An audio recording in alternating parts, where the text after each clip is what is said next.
وَإِنَّ لَكُمْ فِي الْأَنْعَامِ لَعِبْرَةً، اور بے شک چوپایوں میں بھی تمہارے لیے عبرت ہے، اس اعتبار سے کہ اللہ تعالیٰ نے ان کو کیا کوالٹیز دی ہیں۔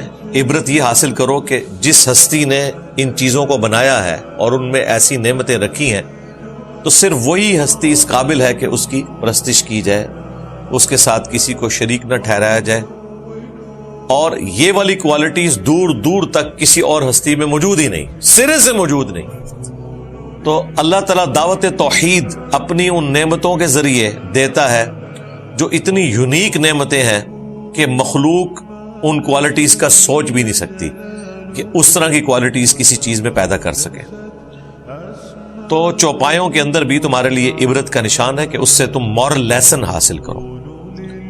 خصوصاً نسقیکم مما فی بطونہ من بین فرث، ہم تمہیں پلاتے ہیں ان کے پیٹ سے جو گوبر و دم اور خون کے درمیان سے نکلتا ہے، لبنن خالصا، خالص دودھ، سائغ للشاربین، جو کہ پینے والوں کے لیے بڑی آسانی سے حلق سے نیچے اتر جاتا ہے۔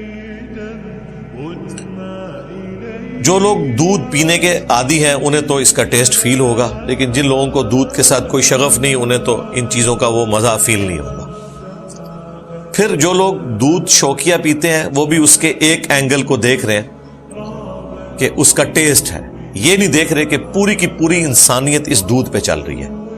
آج دودھ ختم ہو جائے بچے بڑے ہی نہیں ہوں گے، بچے ماں کا دودھ پیتے ہیں، اور آج کل جو ہماری ایک میڈیکل کے پوائنٹ آف ویو سے کمزوریاں آ گئی ہیں انسانوں میں، اس کی وجہ سے زیادہ تر بچے تو گائے اور بھینس کا دودھ پیتے ہیں۔ ایون جو خشک دودھ ہوتا ہے وہ دودھ بھی بیسیکلی نیچر سے ہی حاصل کیا گیا ہوتا ہے، خود سے تو نہیں بنایا ہوتا۔ تو پوری کی پوری انسانیت ڈیپینڈنٹ ہے اس دودھ کے اوپر، جس کا ذائقہ بھی ہے اور انسان کی نسل اس کے ذریعے آگے چل رہی ہے۔ آپ دیکھیں ہمارے پنجاب کے معاشرے میں یہ بات بولی جاتی ہے کہ جس کے گھر گائے ہے اس کے گھر آدھا رزق موجود ہے۔ گائے کا دودھ خوراک کے طور پر ہم استعمال کرتے ہیں، اسی سے مکھن بھی نکلتا ہے، اسی سے گھی بھی نکلتا ہے، اسی دودھ سے آپ دہی بھی جماتے ہیں، اسی گائے کے گوبر کو آپ ایندھن کے طور پر یوز کرتے ہیں، آج بھی یوز کرتے ہیں۔ بایو گیس بھی آج کل بن رہی ہے، انڈیا میں تو بہت زیادہ بنائی جاتی ہے، ظاہر ہے وہاں تو اتنے بڑے پیمانے کے اوپر مویشی پالے جاتے ہیں۔ تو اللہ تعالیٰ نے اس کی ہر چیز جو ہے وہ فائدہ مند رکھی ہے، اور پھر ریپروڈکشن ہوتی ہے، گائے پھر آگے بچے دیتی ہے، اور اس طریقے سے ایک سلسلہ چلنا شروع ہو جاتا ہے۔ اور جب وہ بوڑھی ہو جاتی ہے پھر بھی ضائع نہیں جاتی، اس کو آپ ذبح کریں، اس کا آپ گوشت استعمال کریں، اس کی کھال کو آپ استعمال کر لیں، ہر چیز استعمال ہو رہی ہے۔ یہ اللہ تعالیٰ کی طرف سے ایک خصوصاً انعام ہے انسانیت کے لیے۔ لیکن یہاں پر خصوصاً ذکر ہو رہا ہے جو ہم دودھ پلاتے ہیں، جو پینے والوں کے لیے خوشگوار بھی ہے اور بڑا آسانی سے حلق سے نیچے اتر جاتا ہے۔ ظاہر ہے چھوٹے بچے جن کے منہ میں دانت نہیں ہے، آپ انہیں کون سی خوراک دیں گے؟ اب آپ کو یہ سمجھ آئے گی کہ یہ آسانی سے جو حلق سے اتر جاتا ہے، اس کی قدر ان بچوں کے کیس میں دیکھیں، ان بوڑھے لوگوں کے کیس میں دیکھیں جن کے پاس چبانے والی اب دانت ان کے منہ میں اس طریقے سے بتیسی موجود نہیں ہے، تو وہ دودھ کی چیزوں کو، کھیر کو، اس طرح کی مختلف چیزوں کو استعمال کر سکتے ہیں۔ کتنے اس کے فائدے۔ پھر آج کے دور میں بھی آئس کریم دیکھ لیں، فالودہ دیکھ لیں، اس سے جو ہم ملائی جسے ہم کہتے ہیں وہ کریم حاصل ہوتی ہے، کیا کچھ نکل رہا ہے اس دودھ میں سے۔ جن لوگوں کو دودھ پسند نہیں ہے نا، دودھ کی بنی ہوئی چیزیں انہیں بڑی پسند ہیں۔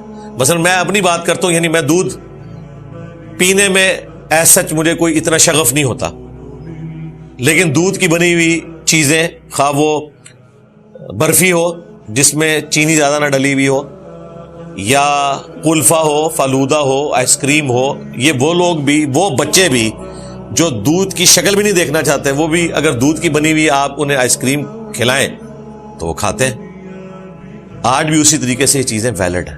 یہ انسانیت کو اللہ تعالیٰ نے جو نعمتیں نوازی ہیں یہ آپ سنتھیٹک طریقے سے پروڈیوس نہیں کر سکتے. یہ سب کچھ آپ نیچر سے ہی حاصل کرتے ہیں. تو یہ دودھ والی جو مثال اللہ تعالیٰ نے دی ہے ایکسٹرا آرڈنری ہے. اور یہ بھی ایک حیران کن چیز ہے, یہ دودھ ایگزیکٹلی اسی وقت بن کے نکل رہا ہوتا ہے. اگر آپ اس وقت گائے کا یا بھینس کا آپریشن کریں تو کوئی دودھ نہیں نکلے گا, خون ہی نکلے گا اس میں سے. کیا اللہ نے کمال اس کے اندر چیز رکھی ہے. اور آپ دیکھیں سائنس کی برکت سے ہم نے جب بیماریوں کے اوپر قابو پایا ہے اور اچھی بریڈ تیار کرنی شروع کی ہے, جس طرح آسٹریلین گائے ہیں, اسی طریقے سے مصر کے اندر تو بھینسیں کافی دودھ دیتی ہیں. باقی ہمارا جو یہ سعودیہ والا علاقہ ہے وہاں پہ تو بھینس نہیں ہوتی, لیکن مصر بھی اب پریکٹیکلی عرب ملکوں میں ہے, اگرچہ وہ افریقہ کے اندر آتا ہے لیکن عربی بولی جاتی ہے, وہاں پہ بھینسیں موجود ہوتی ہیں. پاکستان میں بھی ساہیوال کے اندر بھینسیں اچھا خاصا دودھ دیتی ہیں. تو آپ دیکھیں اللہ تعالیٰ نے ان کے اندر کیا کوالٹی رکھ دی ہے.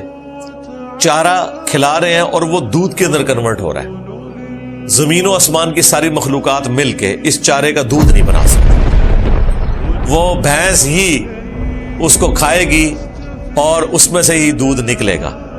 اور دیکھیں یہاں آج کی ڈیٹ میں بھی ہمارے پنجاب کے اندر ہزاروں نہیں لاکھوں لوگوں کا, بلکہ انڈائریکٹلی کروڑوں لوگوں کا روزگار اسی نیچر کی چیز کے ساتھ جڑا ہوا ہے. گائے ہو, بھینس ہو, بکری ہو, اونٹ ہو, یہ سارے وہ بے زبان جو مویشی ہیں اللہ تعالیٰ کے, ان میں سے اللہ تعالیٰ انسانیت کو آگے چلا رہا ہے. دودھ اتنی بڑی نعمت ہے, ایک پرفیکٹ غذا ہے.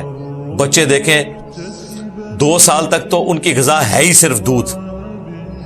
اس کے ذریعے وہ ساری اپنی چیزیں جو ان کی بیسک ریکوائرمنٹ ہیں وہ پوری ہو رہی ہیں. اس کے بعد بھی دودھ ایک پرفیکٹ غذا ہے. آپ کچھ بھی نہ کھائیں, وہ ٹھوس غذا کا بھی کام کرتی ہے. دودھ کے اندر جتنے اللہ تعالیٰ نے کوالٹیز رکھی ہوئی ہیں, اور پانی والا معاملہ بھی. اگلے زمانوں میں بھی لوگ دودھ کو خوراک کے طور پہ بھی استعمال کرتے تھے اور مہمانوں کو پیش کرنے کے لیے بھی. آپ کو حدیث میں ملتا ہے نا, صحیح بخاری میں, نبی الاسلام ایک سفر کے دوران ایک عورت نے بکری دی, اس کا دودھ دویا گیا اور اس میں پھر پانی مکس کر کے تو نبی الاسلام کو حضرت ابوبکر نے پیش کیا. کیونکہ اس زمانے میں دودھ کو ٹھنڈا کرنے کے لیے برف تو کوئی نہیں ہوتی تھی, تو پھر جو مٹکوں میں رکھا ہوا پانی ہوتا تھا نا, جو نیچرل ایک اس کا ٹیمپریچر مینٹین کر دیتا ہے, اس کو ٹھنڈا کر دیتا ہے. آج بھی مٹکوں کے اندر جو مٹی کے مٹکے ہیں, تو وہ پانی دودھ میں ملایا جاتا تھا تاکہ دودھ کی گرمائش کو ٹھنڈا کیا جائے. کیونکہ تازہ دودھ جب نکالا جاتا ہے وہ تو ہلکا ہلکا گرم ہوتا ہے, ٹھنڈا دودھ زیادہ ٹیسٹی ہوتا ہے. تو اگلے زمانوں میں کچی لسی بنائی جاتی تھی, اور یہ سنت ہے. اور اسی بخاری کی حدیث کے تحت میں نے کہا تھا کہ یہ جو بولا جاتا ہے نا دودھ میں پانی ملانا حرام ہے, یہ بات غلط ہے. دودھ میں پانی ملا کر اسے خالص دودھ کہہ کے بیچنا حرام ہے. دودھ میں پانی ملانا تو سنت ہے. آپ ملائیں اپنے دودھ میں پانی, کچی لسی بنائیں, اس میں آپ سوڈا ڈال کے دودھ سوڈا بنا کے پئیں, اس کا ٹیسٹ فیل کریں.